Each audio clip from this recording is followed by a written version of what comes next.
Balaban Azərbaycan xalqının qədim nəfəsli musiqi alətlərindən biridir və el arasında yastı balaban və ya balaman adları ilə də tanınır. Balabanın səsi yumşaq, həzin və kövrəkdir. Bu alət həm xalq musiqisində, həm klassik əsərlərdə, həm də aşıq musiqisində geniş istifadə olunur. Balaban adətən ərik, tut və ya armud ağacından hazırlanır. Uzunluğu təxminən 28-30 cm olur. Üzərində 8, arxa tərəfində isə bir dəlik yerləşir. Balaban ifaçısının əsas ustalıqlarından biri fasiləsiz nəfəs texnikası ilə bir notu uzun müddət davam etdirə bilməsidir. Bu üzdən balabançılar çox güclü nəfəsə sahib olmalıdırlar.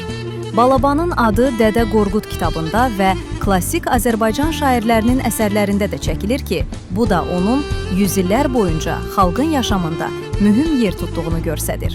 2023-cü ildə Azərbaycan və Türkiyənin birgə təqdim etdiyi balaban sənətkarlığı və ifaçılıq ənənəsi UNESCO-nun qeyri-maddi mədəni irs siyahısına daxil edilib. Məşhur balaban ifaçıları arasında Kamil Cəlilov və Şirzad Fətəliyev xüsusi yer tutur. Dünya miqyasında balabanı ən çox tanıdan ifaçı isə Əlixan Səmədovdur.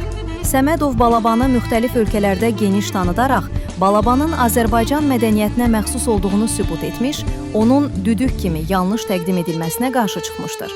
Balaban Azərbaycan bəstəkarlarının əsərlərində də özünə məxsus rol oynayır. Üzeyir Hacıbəylinin İkinci Fantaziyasında və Müslüm Maqamayevin Azərbaycan çöllərindəki əsərində balabanın solo ifaları musiqiyə xüsusi rəng qatır. Bu xüsusiyyətləri ilə balaban Azərbaycan musiqi mədəniyyətinin ayrılmaz bir hissəsidir. Balaban həm tarixi dəyəri, həm də duyğulu səsi ilə xalq ruhunu yaşadan ən önəmli alətlərdən biridir.